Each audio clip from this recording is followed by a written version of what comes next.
Eh bien, écoutez, je vous propose qu'on commence, si vous en êtes d'accord. OK.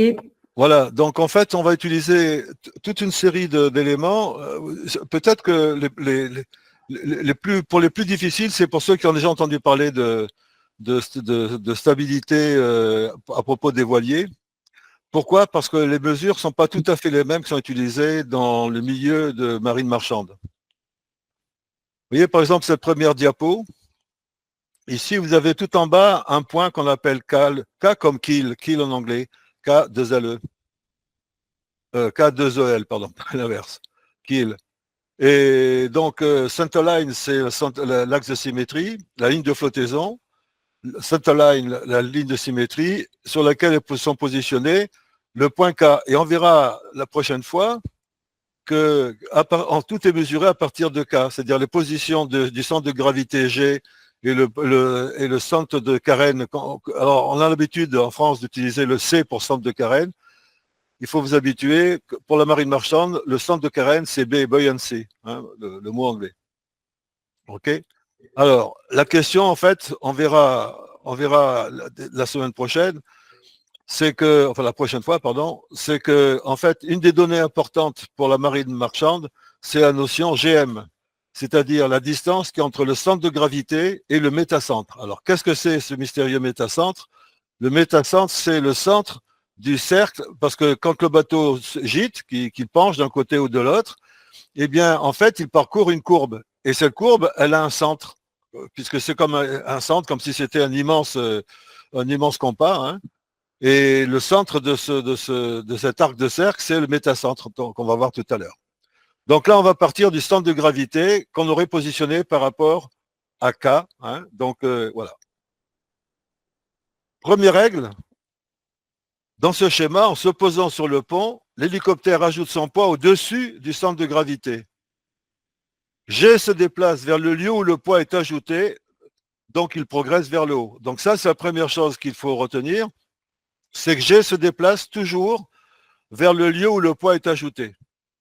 Vous voyez, là, le poids est ajouté au-dessus de G, eh bien, le centre de gravité passe de la position G en G1. Et vous remarquez que j'ai mis tout en bas, un tout petit, bien que cette fois-ci, on ne va pas vraiment développer ça, le K. Parce que la notion de KG, c'est une notion importante pour la stabilité des cargos, etc. Donc, première règle, G se déplace vers le lieu où le poids est ajouté. C'est ce qui est représenté dans mon petit schéma qui est ici. Vous voyez, sur ce bateau, on met un conteneur sur le pont. Ben, comme ce conteneur, il est au-dessus du centre de gravité, quel est l'effet immédiat? C'est de faire monter le centre de gravité. Alors, ce qu'il faut savoir, c'est que pour les grands navires, le fait que le centre de gravité monte, c'est une catastrophe. C'est une vraie catastrophe qui diminue la sécurité. Hein, on verra ça tout à l'heure pourquoi. Et inversement, vous voyez ici le centre de conteneur, le conteneur a été positionné à fond de cale. OK, et bien là, qu'est-ce qui se passe? Le centre de gravité est descendu. Hein. Donc ça correspond bien à la petite phrase qu'on a dit tout à l'heure. G se déplace vers le lieu où le poids est ajouté. Si on regarde maintenant ce qui se passe là, vous voyez, là j'ai un réservoir qui est plein, c'est ce qui est représenté sur la figure, là à gauche, un réservoir qui est plein avec sa pompe, etc. Le centre de gravité, c'est le centre de gravité G. Et là, qu'est-ce qui se passe? On vide ce réservoir. Et du coup, qu'est-ce qui se passe? Eh bien, vous voyez que le centre de gravité va passer d'une position inférieure à une position supérieure en G1. La règle, c'est, dans ce schéma, en vidant le réservoir, on retire du poids au-dessous du centre de gravité, G s'écarte du lieu d'où le poids est retiré, donc en l'occurrence, il progresse vers le haut. Vous voyez? Donc G s'écarte du lieu où le poids est retiré. Donc la gestion des réservoirs pour le carburant, notamment, c'est un vrai casse-tête. Vous voyez, quand il y a le Master of Yacht pour le moteur, parce que vous savez que le Master of Yacht, il y a voile et moteur. Quand on fait le Master of Yacht pour les moteurs, on leur pose des tas de problèmes aux candidats sur la gestion des réservoirs. On verra que ça compromet même la stabilité du yacht. On va voir ça tout à l'heure. De même, vous voyez, ici, dans ce schéma, on déplace une masse du navire de bâbord en tribord. Eh bien, G se déplace vers le lieu où le poids s'est déplacé. Vous voyez, donc, les règles qu'il faut retenir, sur lesquelles vous pouvez avoir des questions, c'est G se déplace vers le lieu où le poids est ajouté, G s'écarte du lieu où le poids est retiré, et G se déplace vers le lieu où le poids s'est déplacé. Vous voyez, en déplaçant le conteneur de la gauche vers la droite, ben, je déplace GO de bâbord en tribord. Alors, il y a une petite question, c'est celle-ci. Vous voyez, dans mon petit schéma, à gauche, j'ai une masse M qui est posée sur le pont avant d'être soulevée par un mât de charge. Au moment où cette masse décolle du pont d'1 millimètre, c'est comme si cette masse était élevée instantanément à hauteur de la tête du mât de charge, à 12 mètres au-dessus du pont, ce qui a pour effet évidemment de réduire la stabilité du navire. L'élévation instantanée est égale à la distance verticale entre la position du poids dès qu'il décolle et la tête de mât de charge. Vous voyez, donc c'est pour cette raison que, par exemple, vous savez que vous avez les cargos, ce qu'on appelle les stampers. Donc ces cargos-là, ils ont souvent leur grue, ils s'en servent, ils vont dans les ports justement qui sont mal équipés, et ils chargent et déchargent les marchandises avec leur grue. Mais il faut savoir que c'est une sale histoire pour l'officier en second, parce qu'il doit se poser à chaque fois la question de la sécurité. Est-ce qu'en soulevant cette charge-là, je ne vais pas compromettre la stabilité de mon bateau? Donc ça, il faut comprendre qu'en fonction du métier, vous avez vu tout à l'heure, j'ai pris comme exemple des containers. Là, je prends comme exemple un mât de charge. Eh bien, ce qu'il faut savoir, c'est que pour les cargos, c'est un vrai problème. C'est pour ça qu'ils ne font jamais travailler tous les mâts de charge en même temps. Et en plus, ils jouent avec justement ce qu'il faut remplir à l'avant et à l'arrière pour maintenir la stabilité du bateau, évidemment. Vous voyez le mât de charge, ok. À partir du moment où il décroche du fond, il détache du fond la charge, hein, l'effet d'un poids suspendu, et ben ça a pour effet immédiat de faire monter le centre de gravité de G en G1. Alors vous allez me dire, quelle importance, Marcel? Eh bien, l'importance, c'est que G qui se déplace vers le haut, d'accord, c'est toujours un risque, une augmentation du risque de chavirage du navire. Là, on va parler du centre de carène. Le centre de carène, c'est le centre des géométriques du volume d'eau immergé. Donc, si on utilisait la nomenclature qu'on utilise quand on fait des formations voiles, par exemple, là on l'appellerait C, ce point-là. On l'appellerait centre de carène. Donc là, c'est B, buoyancy. D'accord? Donc, on retrouve des repères. Hein. Donc, K, kill, le centre de carène B et le centre de gravité G. N'hésitez pas à poser des questions. Hein. Alors, qu'est-ce qui se passe? Oui, Marcel, tu peux répéter la définition du centre de carène que tu viens de dire? Le centre de carène, c'est le centre de gravité du volume d'eau déplacé. Merci. Vous voyez, là, le bateau est dans ses lignes. Puis là, il penche. OK? Et on voit qu'on a un couple de redressement. Vous voyez, à partir d'une force du point G, s'applique le poids. Le poids, c'est une force en marine. Hein, on en parlera une prochaine fois. Hein, le poids, c'est en fait, le poids, c'est une force qui s'exprime en newton en marine. Donc, sur ce bateau, il y a, je sais pas, 100 000 newtons qui s'appliquent là, une force de 100 000 newtons qui s'applique au point G. Et il y a une force équivalente qui s'appuie sur le centre de carène, le centre de BNC, là. Et si vous regardez les deux flèches, ça fait bien un couple de redressement. Vous voyez? Mais on comprend bien que du coup, qu'est-ce qui se passe? Eh bien, il se passe ça.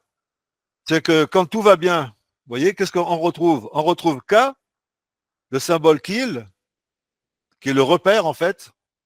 B, le centre de carène, qui va passer de B en B1 avec la gîte. Ok, quand il n'y a pas de gîte, ben, ils sont alignés sur le center line, d'accord, sur la ligne verticale, là. Ok. Et par contre, G, lui, reste toujours sur center line, mais B s'écarte. D'accord? B s'écarte. Et ce qui fait que on a donc G, et maintenant on retrouve tout en haut le point M. Le point M, c'est le centre de l'arc de cercle que parcourt le point B de B en B1. Si je trace l'arc de cercle qui passe de B en B1, je m'aperçois que le centre de cet arc de cercle, c'est le point M, qu'on appelle métacentre.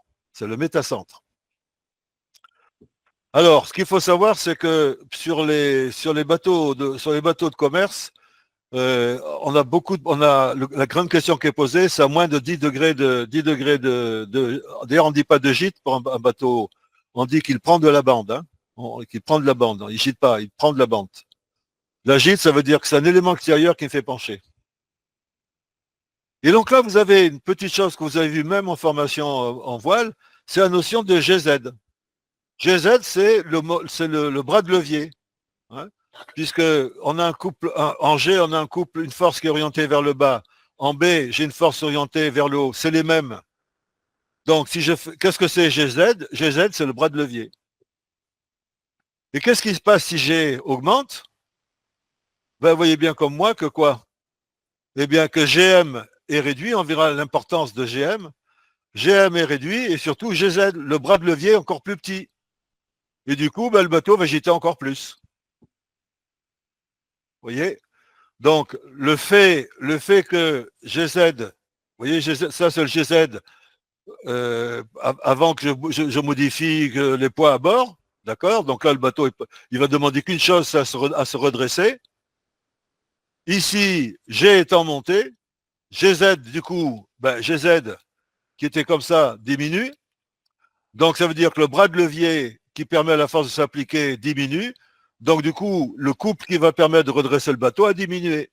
Et le bateau est en danger.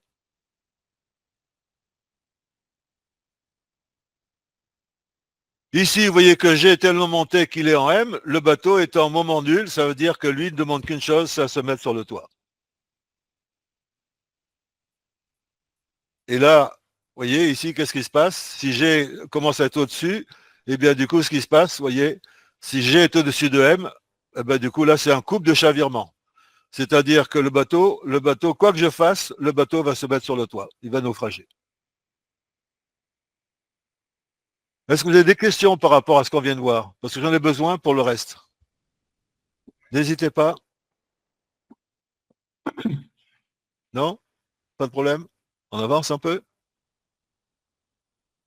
Alors, là, on va s'intéresser maintenant à tout ce qui va permettre justement, là, on a vu que le centre de gravité est bougé, et le centre de gravité est bougé. Pourquoi il bougeait? Parce qu'on déplaçait des charges. En même temps, on va s'intéresser à qu'est-ce que c'est qui peut faire aussi bouger G, que G soit modifié, et surtout, ce qui va faire que G monte. Eh bien, donc le premier effet qu'on va voir ensemble, c'est l'effet de carène liquide. Vous voyez, sur ce bateau, la cale a été remplie pour 36 raisons par de l'eau. OK? Vous voyez le petit centre, il y a un tout petit, à côté de K, il y a un tout petit G. Vous voyez, ce petit G, c'est le centre de gravité du volume d'eau embarqué, du liquide embarqué. Ça pourrait être du pétrole après tout. Hein? Vous le voyez, ce petit G, un petit point juste au-dessus de K. Ça, c'est le centre de gravité du volume d'eau embarqué. Le bateau est au port, ça risque rien. Si, le bateau va s'enfoncer un peu plus, puisqu'il y a un peu plus de poids. Donc, il va s'enfoncer un peu plus, mais ça risque pas grand-chose. OK? Mais qu'est-ce qui se passe si à un moment donné, parce qu'il y a une vague, le bateau gîte? Eh bien, qu'est-ce qu'on s'aperçoit? C'est que G, qui était avec un grand GZ par rapport à B pour cet angle de gîte, G est passé en G1. Donc, G indice 1, GZ, G indice 1, Z est plus petit que GZ, donc le moment de redressement est inférieur. Et vous voyez que le petit G s'est déplacé. Le centre de gravité du volume d'eau s'est déplacé. Et c'est ça qui peut amener un bateau à naufrager. OK, l'effet de carène liquide. Vous voyez, c'est ce qu'on retrouve ici. Diminution de la stabilité par effet de la carène liquide. Supposant un volume d'eau de mer ayant envahi le fond de la coque du navire, le déplacement du volume d'eau avec la gîte vers tribord va provoquer le déplacement du centre de gravité vers tribord. Évidemment, quelle va être la c'est simple, GZ diminue. Si GZ diminue, c'est-à-dire que le bateau est en danger. Mais il y a pire. Tout à l'heure, je vous ai parlé des réservoirs, je ne sais pas si vous en souvenez. Et on avait vu que quand on vidait un réservoir, eh bien, ça avait des effets sur la position du centre de gravité. Vous vous rappelez de ça? Oui. Eh bien là, regardez mon petit schéma là. À gauche, vous avez le centre de gravité qui est relativement bas. OK? Et là, il se trouve qu'à gauche, là où il y a les petites flèches, c'est une vanne. Là, la vanne est fermée, les deux réservoirs ne communiquent pas. D'accord? Et là, ce qui se passe dans le schéma de droite, c'est que la vanne est ouverte et les deux réservoirs communiquent. Donc, c'est ce qu'on appelle la diminution de la stabilité par fluidité. À gauche, la vanne étant fermée, les deux réservoirs ne communiquent pas, peu d'effet ou pas d'effet de surface libre. À droite, la vanne est ouverte, les deux réservoirs communiquent, effet de surface libre intense. Du fait de l'effet de surface libre, le centre de gravité s'élève, ce qui va compromettre la stabilité du navire. On dit qu'il y a diminution de la stabilité par fluidité. Alors, ce qu'il faut savoir, vous voyez, c'est quand on parle de stabilité, pour bien s'entendre. Qu'est-ce que c'est qui fait la dangerosité d'une voie d'eau, de l'eau embarquée? Contrairement à ce qu'on peut penser, ce n'est pas vraiment son volume, c'est sa surface. Plus la surface envahie par l'eau est grande, plus le bateau est en danger. C'est contre-intuitif, mais les anciens l'avaient compris. Autrefois, quand j'étais gamin, hein, donc quand je m'intéressais un peu, je commençais à faire mes premières armes comme marin, et bien quand j'avais 13 ans et puis plus tard, ok, des bateaux à fond plat, ça n'existait pas. Tous les bateaux avaient un retour de galbord. Un retour de galbord, c'est comme une coupe, hein, vous voyez. Et eh bien, pourquoi? Pour permettre à l'eau justement d'être stockée dans un point bas du bateau. Quand je vais au salon et que je vois des bateaux qui sont très larges, je sais que si jamais il y a un jour une voie d'eau, ça sera une catastrophe sur ces bateaux. Pourquoi? Parce qu'il y a diminution de stabilité par fluidité. Et je vais vous en donner quelques exemples. Vous voyez, là on va raisonner comme un officier de marine marchande. La diminution de stabilité par fluidité correspond à une diminution de GM à cause de l'augmentation de KG. Donc ça, c'est ce qu'on appelle free surface effect, mais ça c'est chez anglo-saxon. Chez nous, c'est diminution de stabilité par fluidité. Vous voyez, le fait que l'eau puisse se déplacer, que la surface, je vous fais grâce des calculs, hein, le fait que la surface de la voie d'eau est importante, eh bien, ça pourrait faire ça, c'est-à-dire que le centre de gravité, c'est comme si le centre de gravité passait de sa position 0 initiale à la position 1. Voilà. Et du coup, qu'est-ce qui se passe? Eh bien, j'ai GM qui diminue. Vous voyez? Et ça, c'est une catastrophe. Le fait que GM diminue. Et on va voir quelques exemples. Vous voyez, regardez. À gauche sur mon schéma, là, à gauche sur mon schéma, la position la position du centre de gravité sur la coque qui est indemne. Schéma du centre, diminution de la stabilité par fluidité, due à une masse d'eau embarquée dans un compartiment fermé, ce qui a pour effet une délévation du centre de gravité. Là, j'ai un compartiment qui est envahi. Et il y a une diminution et vous remarquez que le centre de gravité est monté par rapport à sa position initiale à gauche. Là, au contraire, c'est un bateau qui s'est fait rentrer dedans et il a un compartiment qui est en communication directement avec la mer. On parle de diminution de la stabilité par libre communication. Vous allez me dire, et alors, qu'est-ce qui se passe? Je vous montre juste le schéma, puis je reviendrai après sur les... Vous voyez, regardez, le bateau, il a ce trou, ça communique, l'eau rentre, et à la fin, finalement, c'est comme si, eh bien, toute cette partie du bateau n'existait pas. Supposons qu'une brèche perce la coque du navire, avec pour conséquence que le compartiment envahi communique avec la mer. L'eau pénétrant par la brèche, le niveau de l'eau monte jusqu'à la flottaison F1, L1, L indice 1. L'eau continue à pénétrer par la brèche, le navire prend la bande, hein, donc on ne dit pas qu'il gîte, hein, quand c'est une voie d'eau, on dit qu'il prend la bande. Ça, c'est une question qu'on peut vous poser. Hein.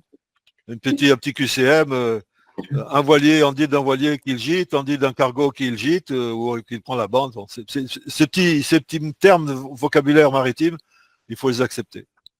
Tu peux redire de pas dire gîte, j'ai pas bien compris le terme. Ben, tu vois, quand un cargo penche pour 36 raisons, parce que le chargement a mal été fait, ou parce qu'il y a une voie d'eau, etc., on dit qu'il prend la bande. La bande. Oui, la bande. Ça veut dire que l'inclinaison est due à quelque chose qui se passe à l'intérieur du bateau. Pour qu'on parle de gîte, il faut que ce soit une force extérieure. Par exemple, les voiliers gîtent à cause du vent. Donc la cause est extérieure. La cause qui incline le bateau, la force d'inclinaison est extérieure au bateau. Tandis que quand on parle d'un navire qui prend la bande, ça veut dire que, bien sûr, il est incliné. Voilà. Oui, toi, je dis pas il gîte, je dis il est incliné. Il est incliné, mais il est incliné par déplacement des poids. Et c'est surtout à l'intérieur de lui que ça se passe. Et en fait, ce que je vous montre avec ce petit schéma, hein, c'est tout simplement la chose suivante. C'est que quand un bateau est percé à la suite d'un abordage, eh bien, c'est pas seulement la déformation des tôles que vous voyez, si par exemple, il a pris, il a enfoncé le tiers avant du bateau, ben c'est comme si, c'est comme si tout d'un coup, il n'avait plus de tiers avant. Vous voyez, retenez ce petit schéma. Là, on voit bien, là, à la fin, tout en bas, finalement, c'est comme si, il n'y a plus rien. L'effet d'une voie d'eau, il y a successivement un embarquement de poids, celui de la masse d'eau d'envahissement, une diminution de la stabilité par fluidité. Alors, par fluidité, je vous donne un autre exemple. Vous voyez, je prends la même quantité d'eau et je la mets dans un grand verre. Et je prends la même quantité d'eau, je la mets dans une assiette. Eh bien, vous êtes d'accord que si je dois marcher avec ça, c'est plus facile de marcher avec le verre rempli pour la même quantité d'eau que la même quantité d'eau sur une assiette. Pourquoi? Parce que dans la quantité de l'eau, qu'est-ce qui se passe? L'eau va commencer à se balader dans l'assiette, puisqu'il y a une surface, il y a une grande surface, d'accord? Alors que dans le verre, la surface est réduite, alors que sur l'eau sur l'assiette, ça fait une grande surface, eh bien l'eau va bouger plus facilement. Et si elle bouge plus facilement, eh bien ça crée une diminution de la stabilité par fluidité. Et enfin, un effet de libre communication avec la mer, ça c'est le pire. Donc voilà les trois causes.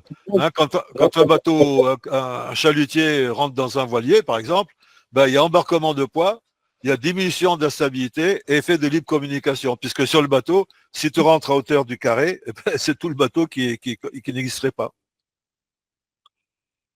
Donc c'est pas mal de retenir cette petite image-là. Des questions?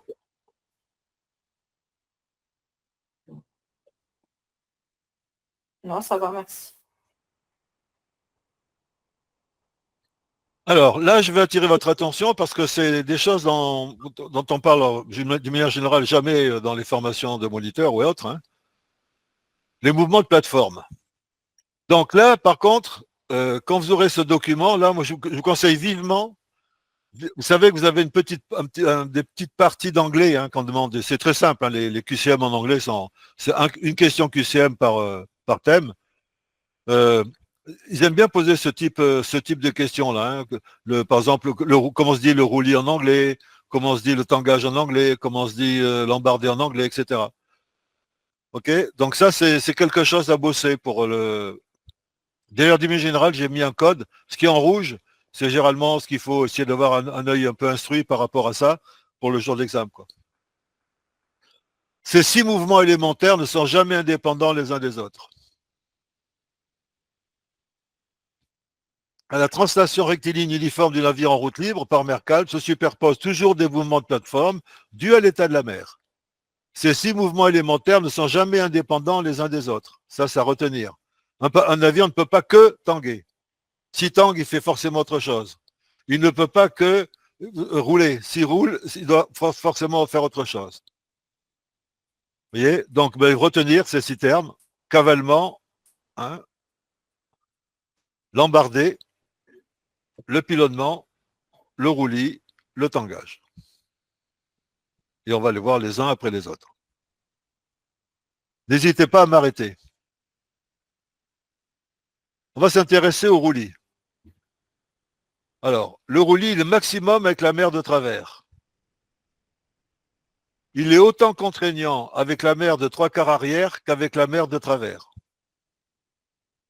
Il est moins contraignant avec la mer de l'arrière qu'avec la mer de 3/4 arrière. Il est peu contraignant avec la mer de l'avant.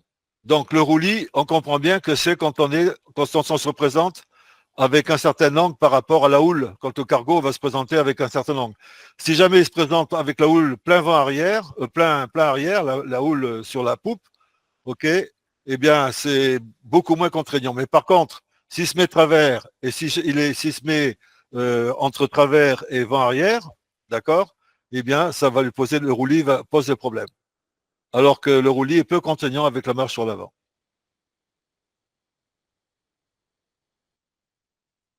Pardon, excusez-moi.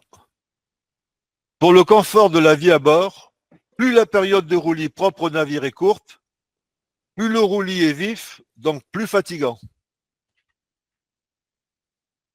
Plus la période de roulis propre au navire est longue, plus le roulis est lent, donc moins fatigant.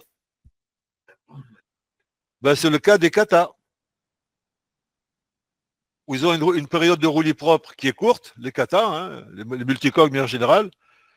Plus le roulis est vif, donc plus fatigant. Il suffit d'avoir traversé, ne serait-ce qu'une petite traversée de Cap d'Agde, au Baléares avec un kata par jour de tramontane. On sait ce que veut dire avoir un roulis trop court. La fatigue est énorme.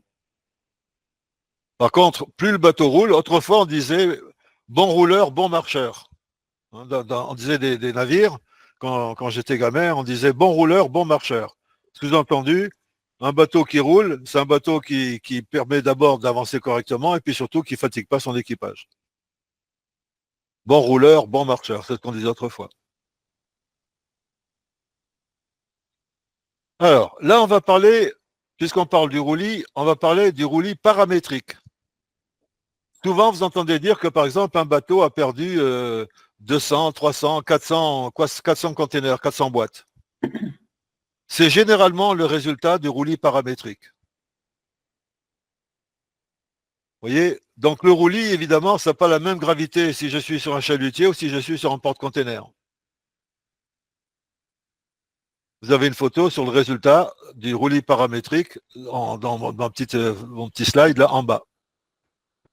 Le record à battre, c'est 450 boîtes qui ont été perdues en mer du Nord. Hein. C'est le record à battre. Au cours de ces dernières années, le roulis paramétrique a été la cause de très lourdes pertes de conteneurs. Pour un porte-conteneur pris dans du gros temps, des coups de roulis soudains peuvent se produire sans préavis, entraînant les piles de conteneurs à basculer comme des dominos. À cause du roulis rythmique, sur les 1300 conteneurs que comptait la pontée d'un porte-conteneur pris dans une tempête, 400 sont passés par-dessus bord et partis à la dérive. 400 autres ont subi de lourdes avaries, certains pendant le long des murailles du navire, toujours retenus par leur dispositif de saisissage. Au total, 100 millions de dollars de pertes. Voilà ce que dit le roulis paramétrique. Oui? Les saisissages, s'il te plaît. Je pense, Le saisissage. Retenu par leur dispositif de saisissage. ce que veut dire saisissage, pardon, excuse-moi. Ben, si tu imagines que les containers, quand ils sont posés sur le pont du porte-container, tu imagines bien qu'il y a tout un système qui est fait pour verrouiller, pour pas que ça bouge. Oui. Donc ça, en français, on dit saisir. Ah oui, d'accord. Donc Merci. le dispositif d'attache, tu peux remplacer saisissage, tu le remplaces par attache. Ok, parfait. Merci. Parce qu'en fin de compte, les boîtes ne sont pas seulement empilées, hein, elles sont attachées, il y a des règles. Bah, heureusement. Le roulis paramétrique, c'est des amplitudes de tangage élevées, la gîte au roulis atteignant des angles, tu vois, là on parle de gîte parce que c'est la houle qui le fait bouger, qui le fait incliner. La gîte au roulis atteignant des angles de 40 degrés, le maximum de la gîte se produisant lors du tangage extrême. Des embardées de 30 à 40 degrés rendent la tenue de route impossible. Alors je vais vous dire quelque chose en plus que je n'ai pas mis là, pour ne pas alourdir, mais les compas ne fonctionnent plus. Que ce soit le compas magnétique ou que ce soit quand le bateau gîte comme ça à 40 degrés, les cargos, okay, le compas magnétique qu'ils ont à bord et le gyrocompas qu'ils ont à bord ne fonctionnent plus. À partir de 40 degrés, ces deux instruments de navigation ne fonctionnent plus. Vous imaginez un petit peu l'ambiance qu'il y a sur le bateau. Alors, du coup, le roulis se produit par mer de l'avant, c'est ce qu'on dit tout à l'heure, avec des vents venant d'un secteur de 25 à 35 degrés de chaque bord compté depuis l'étrave. Avec une combinaison défavorable de la hauteur des vagues supérieure à un seuil minimum, de la longueur d'onde des vagues en fonction de la longueur du navire, de la période de vagues rencontrée proche de la moitié de la période de roulis naturelle du navire, du dévers de la proue trop prononcé, d'un faible amortissement de roulis. On va faire un petit schéma pour illustrer tout ça. Vous voyez, regardez.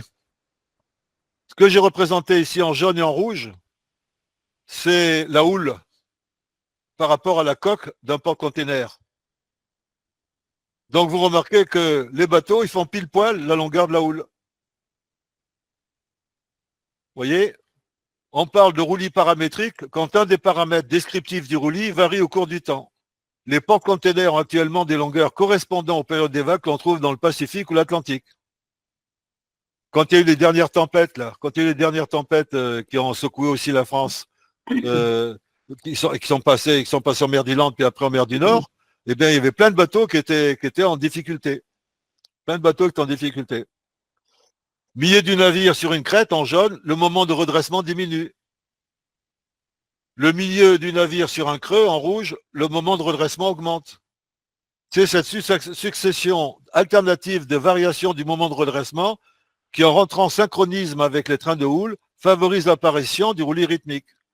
On dit que le bateau fatigue à l'arc et au contre-arc. À l'arc, c'est dans le cas jaune, et au contre-arc, c'est le cas rouge. Vous voyez, et puis surtout, évidemment, la forme des coques des porte-containers. Vous voyez, pour quelle raison c'est très évasé? Tout simplement pour pouvoir en mettre encore plus de boîtes. Essayer de mettre des boîtes le plus possible sur le pont. Donc, au lieu d'avoir un avant effilé comme tous les bateaux, les autres bateaux de commerce, les porte-containers sont connus pour ça. C'est-à-dire qu'ils sont pratiquement rectangulaires, à la limite jusqu'à la proue, quoi. Par exemple, sur les porte-containers, le dévers a continuellement augmenté pour atteindre des valeurs bien au-dessus de 45 degrés pour augmenter le nombre de conteneurs empontés. Donc, si on cumule tout ça, le fait qu'ils correspondent à la grande houle du Pacifique ou de l'Atlantique, si on ajoute que l'avant n'est pas conforme, etc., eh bien, c'est la cause des porte-containers. Et on se retrouve avec des pertes invraisemblables. Est-ce que vous avez des questions à poser?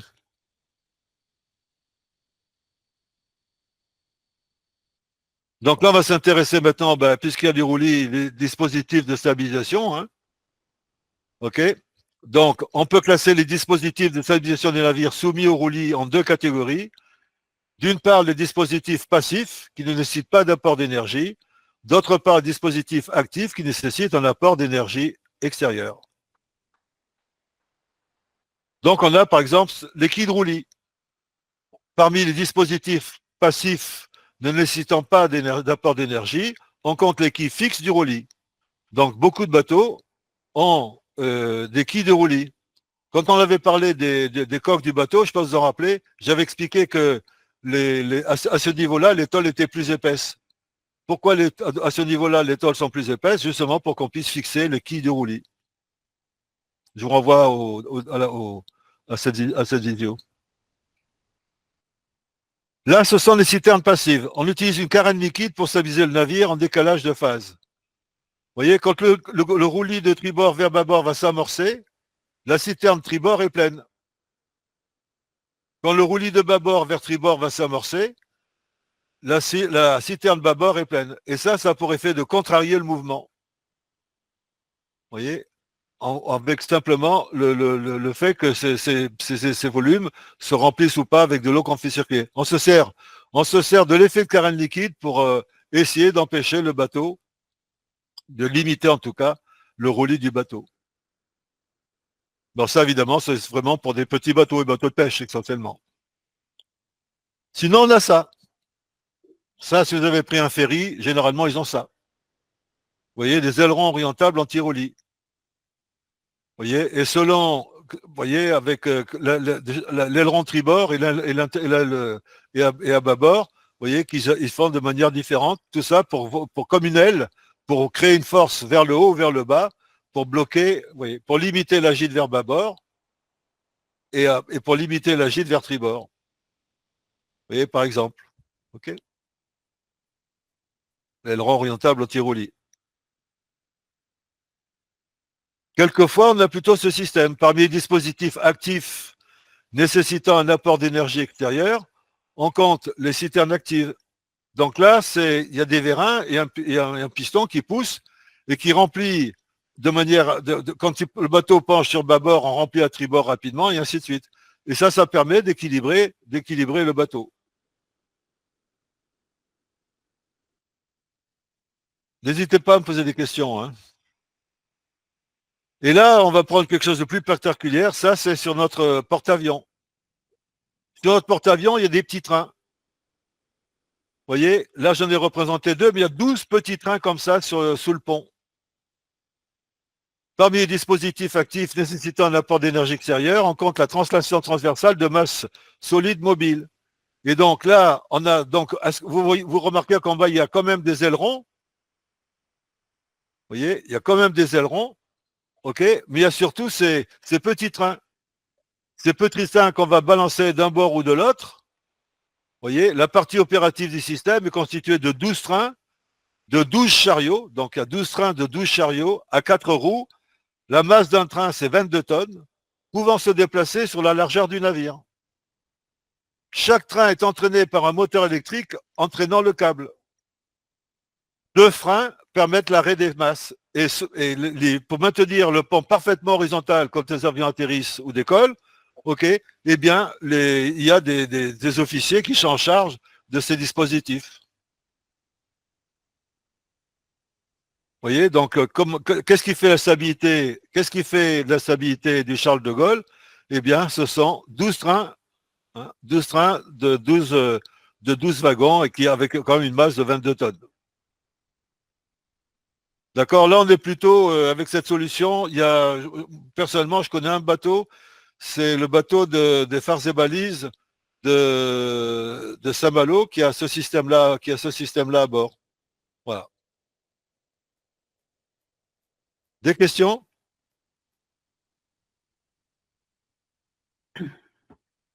Donc on va s'intéresser maintenant à un autre problème, le cavalement. Le cavalement, vous voyez, c'est le fait que le bateau va être bloqué, au contraire poussé, bloqué, poussé, bloqué, poussé. D'accord? Il est poussé par des vagues de vent, mais poussé par des vagues de derrière, ainsi de suite. Le cavalement est le plus marqué par mer de l'arrière, où il est maximum. Le cavalement est nettement moins marqué par mer de l'avant que par mer de l'arrière, mais certainement pas négligeable. Hein, le cavalement, c'est sur l'axe, c'est des variations, des coups de frein, des accélérations, hein, concrètement. Quand la longueur d'onde de la houle est voisine de la longueur de flottaison du navire, la mer de l'avant, le cavalement toujours inférieur, vous voyez, avec mon petit schéma, vous voyez, il y a une propulsion et une résistance à avancement. D'accord? Dans l'autre sens, c'est le cavalement. Là, c'est cavalement vers l'arrière et là, c'est cavalement vers l'avant. OK? Donc, c'est toujours pareil, c'est un lien entre la longueur du navire et la longueur de la houle. Quand la longueur d'onde de la houle est voisine de la longueur de flottaison du navire, il y a danger. Toujours. Le tangage. Alors, le tangage, il faut que vous le sachiez, c'est un frein pour les bateaux. Hein. Vous voyez, souvent, regardez bien je parle des catamarans de croisière. Hein. Souvent, ce sont des bateaux qu'on voit bien qui tanguent. D'accord? Et le fait de tanguer, c'est pas, il faut le fait de tanguer, dites bien, si jamais vous connaissez les gens qui ont traversé l'Atlantique à bord d'un catamaran, des catamarans de croisière, eh bien, tous ont dit que ce n'était pas une partie de plaisir. OK? Une des raisons, c'est celle-ci. Le plus marqué avec la mer de l'avant, à peine moins marqué avec la mer du quart avant qu'avec la mer de l'avant, moins marqué avec la mer trois quarts arrière qu'avec la mer à l'arrière. Donc ça, c'est le tangage. D'accord? Donc le tangage, ça pose des problèmes. Alors lesquels? Ça, par contre, vous allez peut-être vous apprendre des notions nouvelles. Le tangage et le pilonnement sont des mouvements toujours liés, on l'a dit tout à l'heure. Hein. Donc, j'y reviendrai là-dessus. Alors, j'ai parlé de ça. Voyez, la résistance du haut tangage.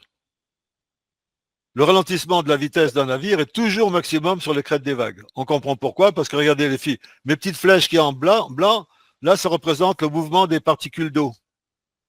Donc vous voyez qu'en haut, les crêtes, elles sont strictement opposées à la direction du bateau. La résistance du haut tangage. Le tangage provoqué par la rencontre de la coque avec les vagues de la mer du vent ou de la houle, contraire, est un frein extrêmement puissant. Le tangage dépend des élancements et de la répartition des poids à bord. Il est plus ou moins provoqué selon que le volume et le poids des élancements. Il est plus ou moins amorti selon la répartition des poids à bord. Moins le tangage est rapidement amorti, plus le navire perd de vitesse au passage des crêtes des vagues. Alors il peut y avoir encore plus compliqué que ce problème-là, c'est celui-ci. Vous voyez, sur un bateau, la partie la plus exposée, celle sur laquelle l'architecte naval doit faire un vrai travail pour faire attention de ne pas se tromper sur le chantier au nage. Ok. Ce sont les 2/3 avant de la coque qui sont les plus exposés et plus particulièrement la zone de contrainte maximum, celle qui est représentée en rouge, dans le schéma ci-dessous. Pourquoi? Parce qu'avec le tangage, le bateau sort de la vague et puis après il retombe derrière. Et évidemment, au moment où arrive l'autre vague, et là, il y a le choc de rencontre. Alors ça s'appelle le tossage. Hein. Alors là, c'est des termes, je vous conseille vivement de les retenir parce que ça, c'est des questions qu'ils aiment bien. C'est le tossage. Alors, on va voir mes petits schémas. Vous voyez, en 1, j'ai le bateau qui sort. On le voit là, mon schéma du haut là. Le bateau sort de la vague, ok, et il tombe. D'accord? C'est le slamming ou tossage. Variation de pression due à l'effet combiné de la puissance des vagues, de la vitesse du navire et du tangage. La partie de la coque concernée par effet du tossage est généralement le quart avant de la longueur du navire, mais parfois plus de la moitié avant. Donc c'est le slamming, c'est-à-dire le choc quand la coque retombe dans l'eau. Quelquefois, hein, quand le bateau tombe, bon, souvent moi je regarde le mât parce que vous savez que le pilonnement, c'est-à-dire un axe sur l'axe vertical, hein, eh bien le pilonnement peut être suffisant pour faire démater. Hein. Parce que souvent on parle du danger des courants. Là je parle à ceux parmi vous qui naviguent. On parle souvent d'un danger des courants, que le courant fait grossir les vagues. C'est sûr qu'il peut créer des vagues très hautes, mais il peut aussi créer des vagues très creuses, dans lesquelles le bateau tombe. Et généralement, ce qui se passe, c'est que du coup, à cause de ce tossage et ce pilonnement, eh bien, vous le savez, hein, un bateau, quand il est sous voile et qu'il fonctionne, quelle est la pression en pied de mât? La pression en pied de mât, c'est le poids du bateau. Si le bateau fait 30 tonnes, quelle est la pression au pied de mât? 30 tonnes. Mais si en plus vous lui mettez l'action du pilonnement, c'est-à-dire un mouvement vertical du haut vers le bas sur l'axe vertical, eh bien là, vous mettez une telle pression que le mât casse. En tout cas, il se tord. Le slamming développe le pounding. Cet impact violent et de courte durée entre la surface libre et la coque du navire déclenche le pounding, en français le fouettement. Phénomène de vibration dans la structure des fends à l'avant de la coque. Je ne sais pas si vous avez suivi la course autour du monde, là, mais il y avait des bateaux qui se sont retrouvés avec des problèmes sur l'arrière, etc., etc. Et ça, c'est des problèmes qui sont liés justement au pounding.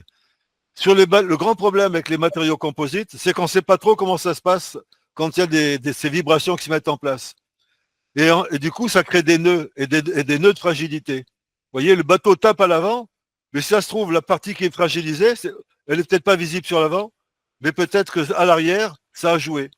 Parce que toutes ces ondes se combinent et ça amène au manque de rigidité de la coque. Beaucoup des problèmes qu'ont les marins de la course autour du monde, là, beaucoup des problèmes qu'ils ont avec leur coque sont liés à ces phénomènes-là. On appelle whipping la vibration à haute fréquence qui suit le pounding et qui s'étend sur l'ensemble de la structure des fends de tout le navire. Le whipping est ainsi à l'origine d'une augmentation des forces internes de 30%, ce qui peut donner d'importants dommages sur la structure de la coque. C'est-à-dire que la structure de la coque, ce n'est pas seulement à l'avant, mais sur l'ensemble de la coque. Donc d'abord le tossage, le slamming, ça c'est le choc qui crée la vibration. Ces vibrations qui s'étendent à toute la coque, le pounding, et qui s'étendent de manière générale à toute la structure, Et c'est le whipping. Ça, c'est les termes à connaître. On nomme springing la vibration à basse fréquence qui est liée à l'interaction permanente de la coque avec le champ des vagues soulevées par la mer formée. Quand un bateau, je ne sais pas si vous le savez, mais sur tous les grands bateaux, dans la partie qui se trouve au niveau de la proue, il y a des capteurs de son et des capteurs de vibration. N'étant pas induit par le slamming, le springing occasionne une faible mais constante augmentation des forces internes, ce qui lui confère son rôle majeur dans les phénomènes de fatigue de la structure de la coque. Vous voyez, c'est pas une vague, mais 2 vagues, 3 vagues, 1 million, des millions de vagues. Et bien tout ça, à chaque fois, ça crée des vibrations de basse fréquence qui ont pour effet de réduire d'augmenter la fragilité du bateau. Donc la notion de springing.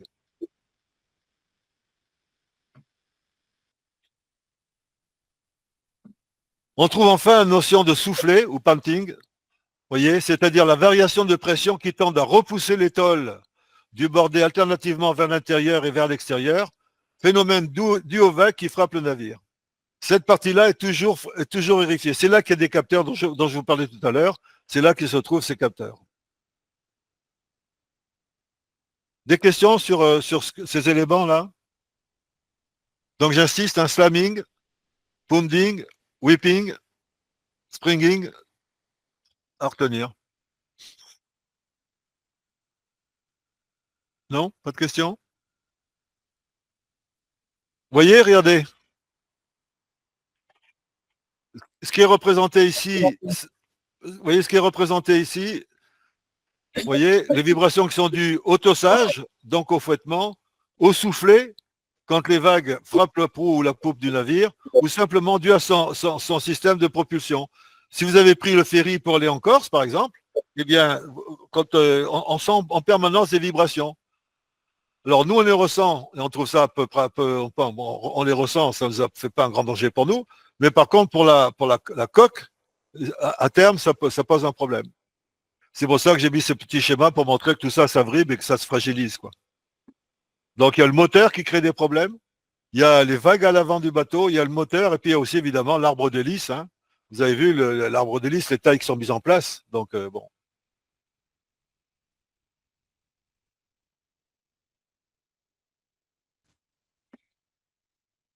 Tout ça, à la fin, ça finit par un phénomène de torsion de la coque quand la charpente commence à céder. Hein, la charpente, on en a parlé l'autre jour, hein, longuement. Okay, donc, le wrecking, c'est la torsion. C'est-à-dire que c'est pour ça que sur un bateau, il y a des structures longitudinales et des structures transversales, et qu'un bateau peut pas être que tout transversal ou que tout longitudinal. Forcément, en fonction des forces dont on vient de parler, eh bien, certaines parties seront en longitudinal et d'autres en transversal. Mais ça, c'est le travail de l'architecte. C'est-à-dire que les conséquences de tout ce qu'on a vu là, les conséquences de tout ce qu'on a vu à partir de là, ok, à la sortie, ça fait ça.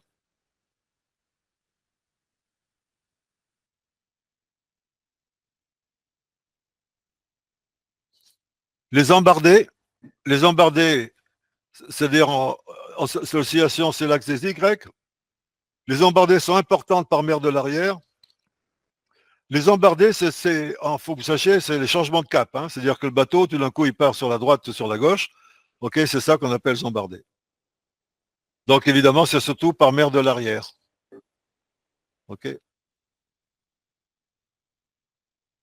Je vérifie qu'on n'a pas dépassé l'heure, excusez-moi. Non, ça va.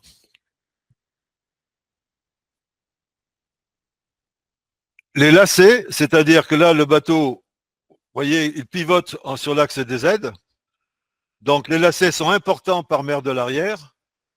Les lacets sont encore plus marqués avec la mer de 3/4 arrière qu'avec la mer de l'arrière. OK?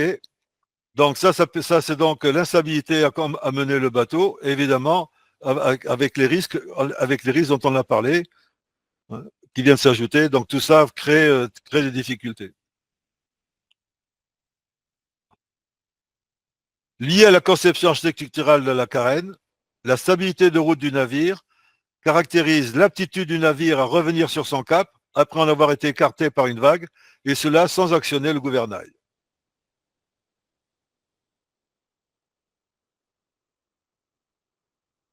Enfin, le pilonnement, important avec la mer de l'avant. C'est le plus dangereux sur les voiliers, celui-là, le pilonnement. Encore plus important avec la mer du quart avant qu'avec la mer de l'avant.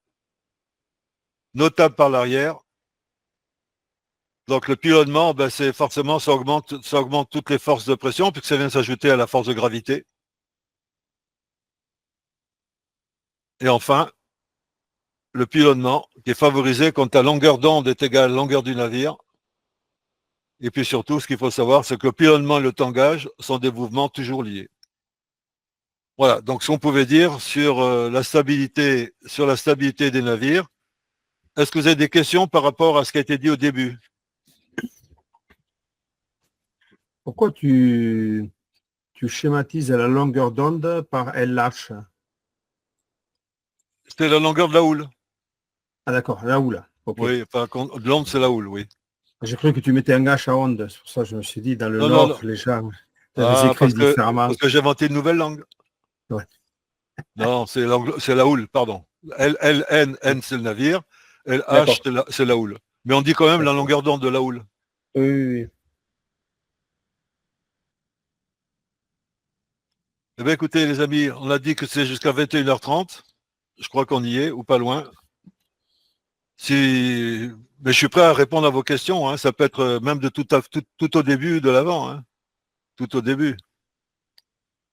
Sur ces aspects, par exemple. Peut-être là-dessus, peut-être que c'est ça qui est. Celle-ci, par exemple, cette partie-là. Peut-être, je ne sais pas. Non? Non, Eh ben, c'est écoutez, assez c'est pas de clair. question. Oui? Non, je trouve que c'est assez clair, justement. Bon. Bah, mes chers amis, si c'est clair, je vous donne rendez-vous dans une quinzaine de jours. Ça risque d'être un jeudi parce que vendredi, je ne sais plus ce qu'il y a quelque chose qui se passe. Je ne sais plus ce que je fais comme formation. Enfin bref, de toute façon, et ce qui est là, je vais le mettre, je le mettrai sur le drive dès demain. Hein. Marcel, Oui. est-ce que c'est possible d'enregistrer ta voix quand tu expliques tes explications qui sont de corollaires à tes schémas Oui. et sont très utiles, très importants, au moins pour moi, pour les relier au schéma que tu présentes. Est-ce que sera possible d'enregistrer ta voix aussi la prochaine fois? Ouais, mais tu sais, j'ai peur qu'on reconnaisse ma voix et que du coup, je devienne un chanteur à la mode. Ouais, mais bon, c'est pour nous. Oui, non, mais c'est comme je bafouille beaucoup, ça sera pas très agréable. Hein. Non, non, mais au contraire, pour moi, c'est vraiment intéressant Oui, on me l'a.